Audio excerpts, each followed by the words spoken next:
ಪುನರ್ವ ಈ ಆಲೆ ಮರ್ತು ಬಿಟ್ಟು ಹೇಳ್ತಾ ಇದ್ದ ಹೊಸಾಳಾಗೋದೆ ನೀನು ಅದಕ್ಕೆ ಏಳು ತಗೊಂಡಿದೀಯ ನಾಚಿಕೆ ಆಗ್ಬೇಕು ಹೇಳ್ತಾ ಇದ್ದು ಹೊಸ ಹಾಳಾಗೋಗಿದೆ ಅಲ್ಲೇ ರಾಮವ ಆಡ್ಬಿಡಕ್ಕಂಚಿಟ್ಟು ದಯವಿಟ್ಟು ಅಂತ ಅಂಬೇಡ್ಕರ್ ಭವನ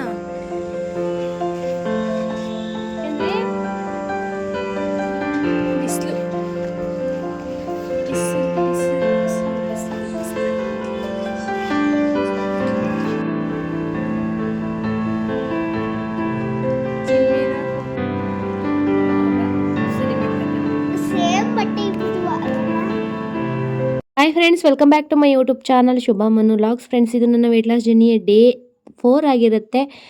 ಮತ್ತು ಫ್ರೆಂಡ್ಸ್, ನಾನಿಲ್ಲಿ ಬೆಳಿಗ್ಗೆ ಎದ್ದು ವೆಯ್ಟ್ ಚೆಕ್ ಮಾಡ್ತಾ ಇದ್ದೀನಿ. ಕಾರಣ ನಿನ್ನೆ ನಾನು ವೆಯ್ಟ್ ಚೆಕ್ ಮಾಡಿ ನಿಮಗೆ ಎಷ್ಟಿದೆ ವೆಯ್ಟು ಅಂತಲೂ ಕೂಡ ತಿಳಿಸಿದ್ದೆ. ಅದಾದ ನಂತರ ದೇವಸ್ಥಾನದ ಊಟ ಇದೆ, ಅಂದರೆ ಫಂಕ್ಷನ್ ಇದೆ, ಅಲ್ಲಿ ನಾನ್ ವೆಜ್ ಊಟ ಮಾಡ್ತೀನಿ. ವೆಯ್ಟ್ ವೇರಿಯೇಷನ್ ಬರ್ಬೋದೇನೋ ಅಂತ ಫಂಕ್ಷನ್ಗೆ ಹೋಗಬಾರ್ದು ಅಂತಲೇ ಕೂಡ ಅಂದ್ಕೊಂಡಿದ್ದು. ಬಟ್ ಕಾರಣ ಹೋಗಲೇಬೇಕಾಯಿತು. ಹಾಗಾಗಿ ಊಟ ಮಾಡ್ಕೊಂಡು ಬಂದಿದ್ದೀನಿ. ಇನ್ನು ವೆಯ್ಟ್ ಏನಾದರೂ ಜಾಸ್ತಿ ಆಗಿತ್ತು ಅಂದರೆ ಗೊತ್ತಾಗತ್ತೆ ಅಂತ ಹೇಳ್ಬಿಟ್ಟು ನಾನಿಲ್ಲಿ ವೆಯ್ಟ್ನ ಚೆಕ್ ಮಾಡ್ತಾ ಇದ್ದೀನಿ. ನೋಡ್ತಾ ಇರ್ಬೋದು 77.20 ಇದೆ. ಅಂದರೆ ನಿನ್ನೆ 77.20 ಇತ್ತು. ಹಾಗಾಗಿ ಅಷ್ಟೇ ವೆಯ್ಟು ಇವತ್ತು ಕೂಡ ಇದೆ. ಏನಕ್ಕೆ ವೆಯ್ಟ್ ತೋರಿಸ್ತಿದ್ದೀನಿ ಅಂತ ಅಂದರೆ ನಾನು ಜಸ್ಟು ಫುಡ್ ಕಂಟ್ರೋಲ್ ಮಾತ್ರ ಮಾಡಿಕೊಂಡು ಇಲ್ಲಿ ವೆಯ್ಟ್ ಲಾಸ್ ಮಾಡ್ಕೋತಾ ಇರೋದು. ಇನ್ನೊಂದು 2 ಡೇಸ್ ಇದೇ ರೀತಿ ಕಂಟಿನ್ಯೂ ಆಗುತ್ತೆ ಅಂತಲೂ ಕೂಡ ತಿಳಿಸಿದ್ದೀನಿ. ಹಾಗಾಗಿ ಎಕ್ಸಸೈಜು ವಾಕು ಇಲ್ಲದೇ ಬರೀ ಊಟನ ಕಂಟ್ರೋಲಲ್ಲಿ ಇಟ್ಕೊಂಡು ವೆಯ್ಟ್ ಲಾಸ್ ಮಾಡ್ಕೋತಾ ಇದ್ದೀನಿ. ಮತ್ತು ಊಟನ ಕಂಟ್ರೋಲ್ ಮಾಡಬೇಕು ಅಂತ ಅಂದಾಗ ಏನಾದರೂ ಫಂಕ್ಷನ್ ಇತ್ತು ಅಂತ ಅಂದರೆ, ಇಲ್ಲ ಮನೇಲಿ ಏನಾದರೂ ಮಾಡಿರ್ತೀವಿ, ಎಕ್ಸ್ಟ್ರಾ ಏನಾದರೂ ವೆರೈಟೀಸ್ ಫುಡ್ ಮಾಡಿರ್ತೀವಿ ಅಂತ ಅಂದಾಗ ಬ್ಯಾಲೆನ್ಸ್ಡ್ ಆಗಿ ತಗೊಳ್ತು ಅಂದರೆ ವೆಯ್ಟು ಎಲ್ಲೂ ಕೂಡ ಜಾಸ್ತಿ ಆಗಲ್ಲ. ನೀವು ತುಂಬ ತಿಂತು ಅಂದರೆ ಊಟ ಚೆನ್ನಾಗಿದೆ, ರುಚಿಯಾಗಿದೆ ಅಂತ ಹೇಳ್ಬಿಟ್ಟು ಸ್ವಲ್ಪ ತಿನ್ನೋದ್ರ ಬದಲು ಜಾಸ್ತಿ ಊಟ ಮಾಡ್ತು ಅಂದಾಗ ವೆಯ್ಟು ಆಟೋಮೆಟಿಕ್ಕಾಗಿ ಜಾಸ್ತಿ ಆಗೇ ಆಗುತ್ತೆ. ಅದೇ ತಪ್ಪಲ್ವ ನಾವು ಮಾಡೋದು. ಅಂದರೆ ಸುಮಾರಾಗಿ ಟೇಸ್ಟ್ ಇತ್ತು ಅಂದರೆ ಸ್ವಲ್ಪ ತಿನ್ನೋದು, ಜಾಸ್ತಿ ಟೇಸ್ಟ್ ಇತ್ತು ಅಂತ ಅಂದರೆ ಜಾಸ್ತಿ ಊಟ ಮಾಡೋದು, ಈ ಥರ ಮಾಡ್ತೀವಿ. ನೀವು ಕನ್ಸಿಸ್ಟೆನ್ಸಿನ ಮೇಂಟೈನ್ ಮಾಡಬೇಕು. ಅಂದರೆ ಒಂದು ಅಳತೆ ಇಟ್ಕೊಂಡಿರ್ತೀರಲ್ಲ, ಅಳತೆ ಪ್ರಮಾಣದಲ್ಲೇ ನೀವು ಊಟ ಮಾಡ್ಕೊಂಡು ಬಂತು ಅಂತ ಅಂದರೆ ಎಲ್ಲೂ ಕೂಡ ವೆಯ್ಟ್ ಜಾಸ್ತಿ ಆಗಲ್ಲ. ಅಳತೆ ಮೀರಿ ಊಟ ಮಾಡಿದಾಗ ವೆಯ್ಟ್ ಅನ್ನೋದು ಜಾಸ್ತಿ ಆಗುತ್ತೆ. ಹೆಲ್ದಿಯಾಗಿರ್ತಕ್ಕಂಥ ಫುಡ್ಡನ್ನ ಸೇವನೆ ಮಾಡಿಕೊಂಡು ವೆಯ್ಟ್ ಲಾಸ್ ಮಾಡ್ಕೊಳ್ಳೋದ್ರ ಜೊತೆಗೆ ಕ್ವಾಂಟಿಟಿನೂ ಕೂಡ ನೋಡ್ಕೋಬೇಕು. ಕ್ವಾಲಿಟಿ ಏನು ನೋಡ್ತೀವಿ, ಫುಡ್ ಯಾವ ರೀತಿ ಇದೆ, ಹೆಲ್ದಿಯಾಗಿದೆಯಾ, ಆರೋಗ್ಯವಾಗಿದೆಯಾ, ನಾವು ಅದನ್ನು ತಿಂದರೆ ಎಷ್ಟು ಆರೋಗ್ಯವಾಗಿರ್ತೀವಿ, ಈ ಥರ ಎಲ್ಲ ಯೋಚನೆ ಮಾಡಿ ಊಟ ಮಾಡ್ತೀವಲ್ವ, ಅದನ್ನು ಎಷ್ಟು ಪ್ರಮಾಣದಲ್ಲಿ ತಗೋಬೇಕು. ನಾನೀಗ ವೆಯ್ಟ್ ಲಾಸ್ ಮಾಡ್ಕೋತಾ ಇದ್ದೀನಿ. ಎಷ್ಟು ಪ್ರಮಾಣ ಅನ್ನೋದು ನಮಗೆ ಅಳತೆ ಇರಬೇಕು. ಒಂದು ದಿನಕ್ಕೆ ಬೆಳಿಗ್ಗೆ ಮಧ್ಯಾಹ್ನ ಸಂಜೆ ಎಷ್ಟು ಪ್ರಮಾಣದಲ್ಲಿ ಊಟ ಕೊಡ್ತೀವಿ, ಅದ್ರ ಮಾರನೆಗೂ ಕೂಡ ಅಷ್ಟೇ ಪ್ರಮಾಣದಲ್ಲಿ ಊಟ ಕೊಡಬೇಕು. ನಾವೇನು ಮಾಡ್ತೀವಿ, ಕೆಲವೊಂದು ಸಲ ಬೆಳಿಗ್ಗೆ ಏನೋ ಗಂಜಿನೋ ಇಲ್ಲಾಂದ್ರೆ ಏನೋ ಸ್ವಲ್ಪ ಲೈಟಾಗಿ ತಿಂಡಿನೋ, ಒಂದು ಚಪಾತಿನೋ ಇಲ್ಲಾಂದರೆ ಒಂದು ದೋಸೆನೋ 1-2 ಇಡ್ಲಿನೋ ತಿಂದಿರ್ತೀವಿ. ಬಿಡು ಬೆಳಿಗ್ಗೆ ತಿಂಡಿನ ಕಡಿಮೆ ತಿಂದಿದ್ದೀನಿ, ಮಧ್ಯಾಹ್ನ ಊಟನ ಜಾಸ್ತಿ ಮಾಡಿದ್ರಾಯ್ತು ಅಂದ್ಕೊಂಡು ಮಧ್ಯಾಹ್ನ ಊಟ ಜಾಸ್ತಿ ಮಾಡೋದು. ಇಲ್ಲಾಂದರೆ ಮಧ್ಯಾಹ್ನ ಊಟ ಮಾಡೋಕ್ಕಾಗಿರಲ್ಲ, ಸ್ಕಿಪ್ ಆಗಿರುತ್ತೆ. ಇನ್ನು ಸಂಜೆ ಊಟನ ಒಂದೇ ಸಲ ಮಧ್ಯಾಹ್ನದ್ದು ಮತ್ತು ಸಂಜೆದು ಎರಡೂ ಸೇರಿಸಿ ಒಂದೇ ಸಲ ಊಟ ಮಾಡೋದು. ಈ ಥರದ್ದೆಲ್ಲ ಮಾಡೋಕ್ಕೋಯ್ತು ಅಂತ ಅಂದಾಗ ಫುಡ್ ಕಂಟ್ರೋಲು, ಅದೇ ಜಸ್ಟ್ ಫುಡ್ ಕಂಟ್ರೋಲಲ್ಲಿ ಇಟ್ಕೊಂಡು ಯಾವುದೇ ರೀತಿಯ ವಾಕು ಎಕ್ಸಸೈಸ್ ಮಾಡ್ದೇ ಮಾಡ್ತಾ ಇರೋರಿಗೆ ತುಂಬಾ ಪ್ರಾಬ್ಲಮ್ ಆಗುತ್ತೆ. ನಾನು ಕೂಡ ಈ ಒಂದು ಪ್ರಾಬ್ಲಮ್ನ ಫೇಸ್ ಮಾಡಿದ್ದೀನಿ. ನನಗೂ ಕೂಡ ಅನುಭವಕ್ಕೆ ಬಂದಿದೆ. ಅಂದರೆ ನಾನು 1-2 ದಿನದಿಂದ ಎಕ್ಸಸೈಸ್ನ ಮಾಡಿಕೊಂಡು ವೆಯ್ಟ್ ಲಾಸ್ ಮಾಡಿಕೊಂಡು ಸ್ಟಾರ್ಟ್ ಮಾಡ್ಕೊಂಡೋಳಲ್ಲ.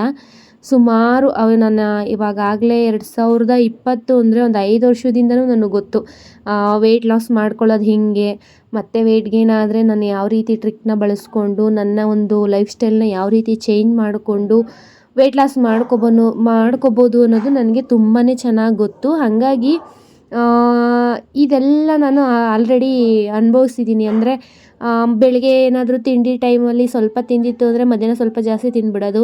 ಇಲ್ಲ ಮಧ್ಯಾಹ್ನ ಏನೋ ಕೆಲಸಗಳು ಮಾಡ್ಕೊಂಡಿರ್ತೀನಿ, ಏನೋ ಒಂದು ಜ್ಯೂಸೋ ಏನೋ ಸ್ನ್ಯಾಕ್ಸ್ ಏನೋ ತೊಗೊಂಡಿರ್ತೀನಿ, ಹಸಿವು ಅನ್ನೋದಾಗಿರಲ್ಲ. ಸಂಜೆ ಒಟ್ಟಿಗೆ ಬೇಗನೆ ಊಟ ಮಾಡೋದು. ಬೇಗ ಊಟ ಮಾಡೋದ್ರ ಜೊತೆಗೆ, ಬೇಗ ಊಟ ಮಾಡೋದು ಒಳ್ಳೆಯದೇ, ಬಟ್ ಅದ್ರ ಜೊತೆಗೆ ಜಾಸ್ತಿ ಕ್ವಾಂಟಿಟಿ ಊಟ ಮಾಡಿದಾಗ ಅದು ರಾಂಗ್ ಆಗುತ್ತೆ. ಮತ್ತು ಮಧ್ಯಾಹ್ನ ಊಟ ಮಾಡಿಲ್ವಲ್ಲ ಅಂತ ಹೇಳ್ಬಿಟ್ಟು ಸಂಜೆಗೆ ಜಾಸ್ತಿ ಊಟ ಮಾಡ್ತೀವಲ್ಲ, ಆ ಟೈಮಲ್ಲಿ ಏನಾಗುತ್ತೆ ಅಂದರೆ ಕ್ವಾಂಟಿಟಿ ಜಾಸ್ತಿಯಾಗಿ ವೆಯ್ಟ್ ಅನ್ನೋದು ಲಾಸ್ ಆಗಲ್ಲ. ಕನ್ಸಿಸ್ಟೆನ್ಸಿನ ಮೇಂಟೈನ್ ಮಾಡಿದ್ರೆ ಮಾತ್ರ ವೆಯ್ಟ್ ಲಾಸ್ ಆಗೋದು. ಈಗ ಸ್ವಲ್ಪ ಪರವಾಗಿಲ್ಲ, ಹೆಚ್ಚು ಕಮ್ಮಿ ಸ್ವಲ್ಪ ಒಂದು 2-3 ತುತ್ತು ಜಾಸ್ತಿ ತಿಂದಿದ್ದೀರಾ ಅಂತ ಅಂದಾಗ ಎಕ್ಸಸೈಜು ವಾಕು ಮಾಡ್ಕೊಂಡಿದ್ದಾಗ ಅದು ಕ್ಯಾಲರಿ ಬರ್ನ್ ಆಗುತ್ತೆ. ಬಟ್ ನಾವು ಎಕ್ಸಸೈಜು ವಾಕು ಮಾಡ್ಕೊಳ್ದೇ ಮಾಡ್ತಾಯಿದ್ದೀವಿ ಅಂತ ಅಂದಾಗ ಆಟೋಮೆಟಿಕ್ಕಾಗಿ ವೆಯ್ಟ್ ಜಾಸ್ತಿ ಆಗೋ ಚಾನ್ಸಸ್ಸು ಇದ್ದೇ ಇರುತ್ತೆ. ಹಾಗಾಗಿ ನಾನು ಫಂಕ್ಷನ್ಗೆ ಹೋಗಿ ಊಟ ಮಾಡಿದೆ. ಬಟ್ ನಾನೇನು ತಿಂತೀನಿ ಅಂತ ಅಂದರೆ ಚೂರು ಮುದ್ದೆ, ಸ್ವಲ್ಪ ಕಾಳುಗೊಜ್ಜು ತಿಂದೆ, ಮಟನ್ ಪೀಸಸ್ ತಿಂದೆ, ಒಂದು 3-4 ಪೀಸ್ ಮಟನ್ ಪೀಸಸ್ ತಿಂದೆ, 2 ಪೀಸ್ ಮಾತ್ರ ಚಿಕನ್ ಅಷ್ಟೇ ತಿಂದಿದ್ದು, ಅರ್ಧ ಮೊಟ್ಟೆ ತಿಂದೆ, 2 ತುತ್ತು ರೈಸು, ಇಷ್ಟೇ ಊಟ ಮಾಡಿದ್ದು ನಾನು. ಅಂದರೆ ಮುದ್ದೆನೂ ಕೂಡ ನಾನು ತೀರಾ ತಿನ್ನೋದಕ್ಕೆ ಹೋಗಲ್ಲ, 1-2 ತುತ್ತು ಮುದ್ದೆ ಅಷ್ಟೇ, ಟೇಸ್ಟಿಗಾಗಿ ಸಾಂಬಾರಲ್ಲಿ ಅದ್ದಿ ತಿನ್ನಬೇಕು ಅನ್ನೋ ಟೇಸ್ಟಿಗಾಗಿ ಅಷ್ಟು ಮಾತ್ರ ತಿಂತೀನಿ ಹೊರತು ಜಾಸ್ತಿ ತಿನ್ನೋದಕ್ಕೆ ಹೋಗಲ್ಲ. ಅದಕ್ಕೂ ಮುಂಚೆ ನಾನು ಯಾವುದೇ ಫಂಕ್ಷನ್ಗೆ ಹೋಗಲಿ ಒಂದು ಟ್ರಿಕ್ನ ಬಳಸ್ಕೊಂಡಿದ್ದೀನಿ. ಏನಂತಂದರೆ ವಾಟ್ರ್ ಬಾಟ್ಲು ಕೊಡ್ತಾರೆ ಕೈ ತೊಳ್ಕೊಳ್ಳೋದಕ್ಕೆ. ಆ ವಾಟ್ರ್ ಬಾಟ್ಲಲ್ಲಿ ಅರ್ಧ ಬಾಟ್ಲಷ್ಟು ನೀರನ್ನು ಖಾಲಿ ಮಾಡಿರ್ತೀನಿ, ಅರ್ಧಕ್ಕಿಂತ ಜಾಸ್ತಿ 1/4% ನೀರನ್ನು ಕುಡಿದ್ಬಿಟ್ಟಿರ್ತೀನಿ. ನೀರನ್ನು ಕುಡಿದು ನಂತರ ನಮ್ಮ ಎಲೆಗೆ ಊಟನ ಬಡಿಸ್ತಾ ಇದ್ದಂಗೆ ಹೊಟ್ಟೆ ತುಂಬ್ದಂಗೆ ಫೀಲ್ ಆಗುತ್ತೆ ನನಗೆ. ಅಂದರೆ ಅದ್ರ ಸ್ಮೆಲ್ಲಿಗೆ ಮತ್ತು ಹೊಟ್ಟೆ ತುಂಬ್ದಂಗೆ. ಈಗ ಸಿಹಿ ಊಟ ಇದ್ದಾಗ ಅಷ್ಟು ಆ ಥರ ಫೀಲ್ ಆಗೋಲ್ಲ. ಅದೇ ನಾನ್ ವೆಜ್ ಊಟ ಇತ್ತು ಅಂದರೆ ಆ ಸ್ಮೆಲ್ಲಿಗೆ ನಮಗೆ ಹೊಟ್ಟೆ ತುಂಬ್ದಂಗೆ ಆಗಿಬಿಡುತ್ತೆ. ಹಾಗಾಗಿ ನಾನೇನು ಮಾಡ್ತೀನಿ ಅಂತಂದರೆ ನೀರನ್ನು ಕುಡಿದಿರ್ತೀನಿ, ಆ ಸ್ಮೆಲ್ಲಿಗೆ ಸ್ವಲ್ಪ ಹೊಟ್ಟೆ ತುಂಬ್ದಂಗೆ ಆಗಿರುತ್ತೆ. ಮತ್ತು ಅದ್ರ ಜೊತೆಗೆ ಊಟ ಮಾಡೋಕೆ ಹೋದಾಗ ನನಗೆ ಜಾಸ್ತಿ ಸೇವನೆ ಆಗೋಲ್ಲ. ಹಾಗಾಗಿ ಈ ಟ್ರಿಕ್ಕನ್ನು ನಾನು ಪ್ರತಿ ಬಾರಿ ನಾನು ಒಂದು ವೆಯ್ಟ್ ಲಾಸಲ್ಲಿ ಇದ್ದಾಗ ಮಾತ್ರ, ವೆಯ್ಟ್ ಲಾಸ್ ಮಾಡ್ದೇ ಆರಾಮಾಗಿ ಊಟ ಮಾಡ್ತಾಯಿದ್ದೀನಿ ಅಂತ ಅಂದಾಗ ಈ ಟ್ರಿಕ್ನ ನಾನು ಬಳಸ್ಕೊಳ್ಳೋದಕ್ಕೆ ಹೋಗಲ್ಲ. ಆವಾಗ ವೆಯ್ಟ್ ಗೇನ್ ಆಗಲಿ ಅಂತಲೇ ಬಿಟ್ಬಿಟ್ಟಿರ್ತೀನಿ. ಅಂದರೆ ಟ್ರಿಕ್ ಮಾಡಿಕೊಂಡು ನೆಕ್ಸ್ಟು ವೆಯ್ಟ್ ಲಾಸ್ ಮಾಡ್ಕೊಳ್ಳೋಣ ಅಂದ್ಬಿಟ್ಟು ಅವಾಗೇನು ಮೇಂಟೈನ್ ಮಾಡ್ತಾ ಇರಲ್ಲ, ಆ ಟೈಮಲ್ಲಿ ಊಟ ಮಾಡ್ತೀನಿ. ಬಟ್ ನಾನು ವೆಯ್ಟ್ ಲಾಸಲ್ಲಿ ಇದ್ದೀನಿ, ವೆಯ್ಟ್ ಲಾಸ್ ಮಾಡ್ತಾಯಿದ್ದೀನಿ ಅಂತ ಅಂದಾಗ ಈ ಟ್ರಿಕ್ನ ಬಳಸ್ಕೊತೀನಿ. ನಾವು ಎಲ್ಲ ಟೈಮಲ್ಲೂ ಈ ಟ್ರಿಕ್ನ ಮಾಡೋದಕ್ಕಾಗಲ್ಲ. ಕೆಲವೊಂದು ಸಲ ಊಟ ಮಾಡಬೇಕು, ನಾವೂ ಕೂಡ ಒಂದು ಒಳ್ಳೊಳ್ಳೆ ಊಟ, ಮದುವೆ ಊಟ, ನೆರವಿ ಊಟ ಈ ಥರದ್ದೆಲ್ಲ ತಿನ್ನಬೇಕಾಗತ್ತೆ. ಆ ಟೈಮಲ್ಲಿ ಮಾಡ್ಕೊಳ್ಳೋಣ ಓಕೆ, ಬಟ್ ಎಲ್ಲ ಟೈಮಲ್ಲೂ ರಿಸ್ಟ್ರಿಕ್ಷನ್ ಇಟ್ಕೊಳ್ಳೋಕ್ಕಾಗಲ್ಲ. ಜಾಸ್ತಿ ಓವರ್ ವೆಯ್ಟ್ ಇದ್ದಾಗ ಈ ರೀತಿ ರಿಸ್ಟ್ರಿಕ್ಷನ್ ಇಟ್ಕೊಳ್ಳೋದು ಒಳ್ಳೆಯದೇ. ತೀರಾ ನಮ್ಮ ಟಾರ್ಗೆಟ್ ವೆಯ್ಟ್ನ ರೀಚ್ ಮಾಡಿದ್ಮೇಲೆ ಬೇಕಿತ್ತು ಅಂದಾಗ ಯಾವುದಾದ್ರೂ ಫಂಕ್ಷನ್ ಇತ್ತು ಅಂದರೆ ಒಂದಿನ ಅಲ್ವಾ ಊಟ ಮಾಡಿದ್ರೆ ನಡೆಯುತ್ತೆ.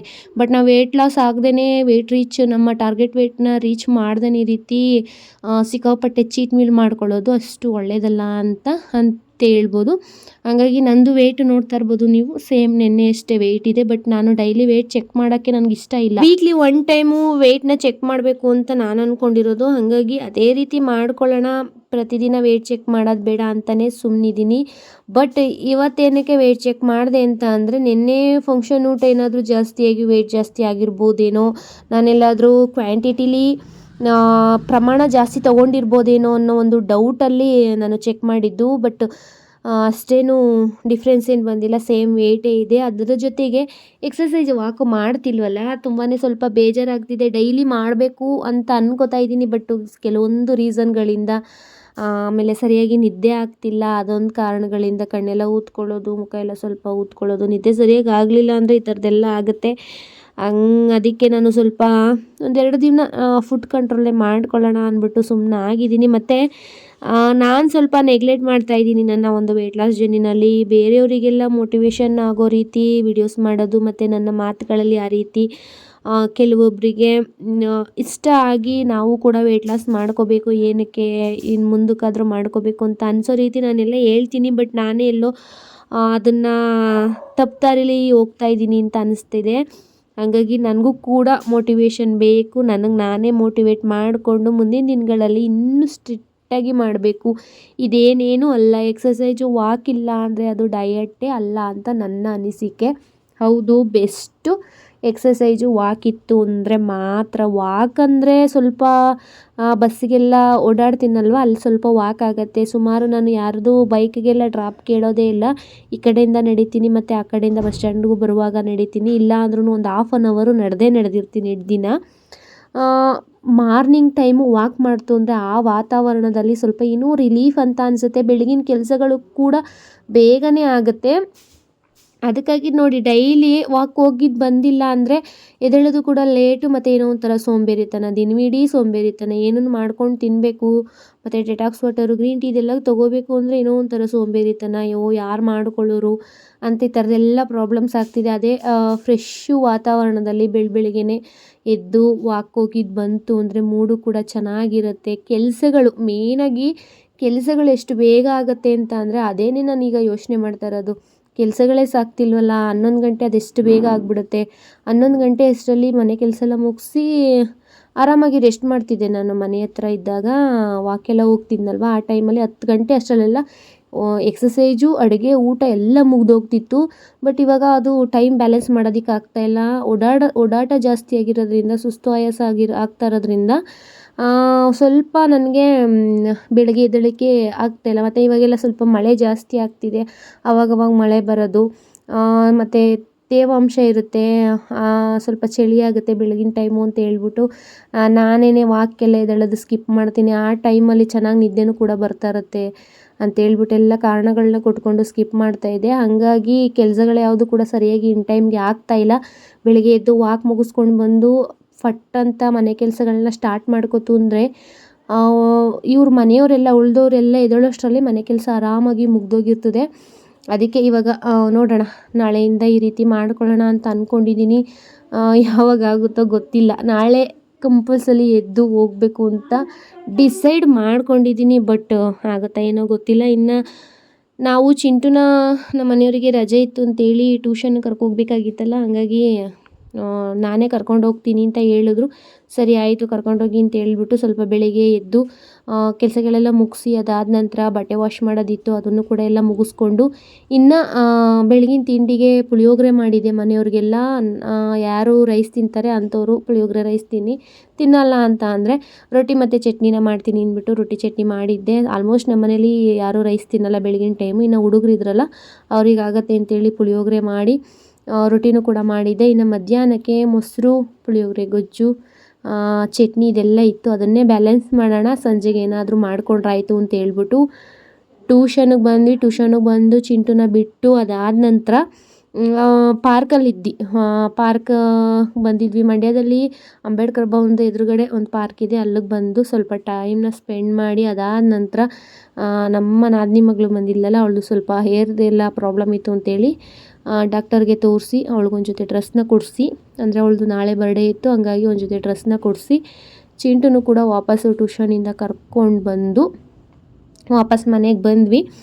ಇವಾಗ ನೈಟ್ ಊಟಕ್ಕೆ ಅಂತೇಳಿ ಉಪ್ಪು ಸಾಂಬಾರು ಮತ್ತು ರೈಸ್ ಮಾಡಿದ್ದೀನಿ, ಅದ್ರ ಜೊತೆಗೆ ಮುದ್ದೆ. ನಾನಿಲ್ಲಿ ಗ್ರೀನ್ ಟೀನ ಮಾಡ್ಕೊಂಡು ಕುಡಿತಾ ಇದ್ದೀನಿ. ಮಧ್ಯಾಹ್ನನೂ ಕೂಡ ಮನೆಯಿಂದನೇ ಊಟ ಮಾಡ್ಕೊಂಡು ಹೋಗಿದ್ವಲ್ಲ, ಏನನ್ನೂ ಕೂಡ ತೊಗೊಂಡೋಗಿರಲಿಲ್ಲ ಬಾಕ್ಸ್ಗೆ. ಬೆಳಿಗ್ಗೆ ನಾನು ರೊಟ್ಟಿ ತಿಂದಿದ್ದೆ, ಸ್ವಲ್ಪ ಲೇಟಾಗೇ ತಿಂದಿದ್ದೆ. ಇನ್ನು ಮಧ್ಯಾಹ್ನ ಚೆನ್ನಾಗಿ ಮಜ್ಜಿಗೆ ನೀರು ಇದನ್ನೆಲ್ಲ ಕುಡಿದೆ. ಅಷ್ಟು ನನಗೆ ಊಟ ಬೇಕು ಅಂತೇನು ಅನ್ನಿಸ್ಲಿಲ್ಲ, ಬ್ಯಾಲೆನ್ಸ್ ಆಯಿತು. ಇನ್ನು ನೈಟಿಗೆ ಸಲಾಡ್ನ ತೊಗೋತಾ ಇದ್ದೀನಿ. ಅಂದರೆ ಸೌತೆಕಾಯಿ, ಕ್ಯಾರೆಟು, ಗೆಡ್ಡೆಕೋಸು ಈ ಥರ ತರಕಾರಿಗಳೆಲ್ಲನೂ ಸಲಾಡ್ ರೀತಿ ಮಾಡಿಕೊಂಡು ತೊಗೋತಾ ಇದ್ದೀನಿ. ಮನೆಯವರಿಗೆ ಅದೇ ಉಪ್ಸಾರು, ಮುದ್ದೆ, ರೈಸ್ ಮಾಡಿಕೊಂಡೆ. ಇನ್ನು ಚಿಂಟುಗೂ ಕೂಡ ಹೋಮ್ವರ್ಕ್ ಎಲ್ಲ ಮುಗಿಸಿ ಎಲ್ಲರೂ ಕೂಡ ಊಟ ಮಾಡಿದ್ವಿ. ತುಂಬ ತೀರಾ ನಾನು ಬ್ಯಾಲೆನ್ಸ್ ಮಾಡ್ಕೋತೀನಿ ಅಂದರೆ ನನಗೆ ಗೊತ್ತಾಗೋಗುತ್ತೆ, ನನಗಿಷ್ಟು ಕ್ಯಾಲೋರಿ ಸಾಕು, ಇವತ್ತು ಇಷ್ಟು ಕೆಲಸ ಮಾಡಿದ್ದೀನಿ, ಸ್ವಲ್ಪ ಜಾಸ್ತಿ ತಿನ್ನಬೇಕು ಅಂತ ಅಂದಾಗ ಜಾಸ್ತಿ ತಿಂತೀನಿ, ಕಡಿಮೆ ತಿನ್ನಬೇಕು ಅಂದಾಗ ಕಡಿಮೆ ತಿಂತೀನಿ. ನಿನ್ನೆ ಎಲ್ಲ ಸ್ವಲ್ಪ ನನ್ನ ಬಾಡಿಗೆ ಹೆವಿಯಾಗಿ ಊಟ ಕೊಟ್ಟಿದ್ನಲ್ಲ, ಹಾಗಾಗಿ ಇವತ್ತು ಫುಲ್ಲು ಲೈಟ್ ಫುಡ್ನೇ ಕೊಡಬೇಕು ಅಂತೇಳಿ ಬೆಳಗ್ಗೆನೂ ಒಂದು ರೊಟ್ಟಿ ತಿಂದು ಮಧ್ಯಾಹ್ನ ಸ್ವಲ್ಪ ಚೆನ್ನಾಗಿ ನೀರು ಕುಡಿದು ಮಜ್ಜಿಗೆ ಎಲ್ಲ ಕುಡಿದು ಈಗ ನೈಟಿಗೂ ಕೂಡ ಸ್ವಲ್ಪ ಸಲಾಡ್ನ ತೊಗೊಂಡು ಅದ್ರ ಜೊತೆಗೆ ಚಿಯಾ ಸೀಡ್ಸ್ ನೀರನ್ನ ಕುಡಿದು ಮಲಗ್ತೀನಿ. ಹಾಗಾಗಿ ಹೆವಿ ಕೆಲಸ ಇದ್ದಾಗ ವರ್ಕೌಟ್ ಜಾಸ್ತಿ ಆಗಿರುತ್ತೆ ದೇಹಕ್ಕೆ, ಕ್ಯಾಲೋರಿನೂ ಕೂಡ ಜಾಸ್ತಿ ಕೊಡ್ತೀನಿ. ಕಡಿಮೆ ಕೆಲಸ ಇದ್ದಾಗ ಕ್ಯಾಲೋರಿ ಕಡಿಮೆ ಕೊಟ್ಟು ಬ್ಯಾಲೆನ್ಸ್ ಮಾಡ್ಕೋತೀನಿ. ಈ ರೀತಿ ಟ್ರಿಕ್ನ ಮಾಡಿಕೊಂಡು ವೆಯ್ಟ್ ಲಾಸ್ ಮಾಡ್ಕೋತಾ ಇದ್ದೀನಿ ಫ್ರೆಂಡ್ಸ್. ಹಾಗೆಯೇ ಯಾರೆಲ್ಲ ಕೊನೆವರೆಗೂ ವಿಡಿಯೋನ ನೋಡಿದ್ರು ಎಲ್ರಿಗೂ ಕೂಡ ಥ್ಯಾಂಕ್ಸ್ನ ತಿಳಿಸ್ತಾ ಇನ್ನು ನಾಳಿನ ವಿಡಿಯೋದಲ್ಲಿ ಸಿಗೋಣ ಫ್ರೆಂಡ್ಸ್. ಅಲ್ಲಿವರೆಗೂ ಬಾಯ್.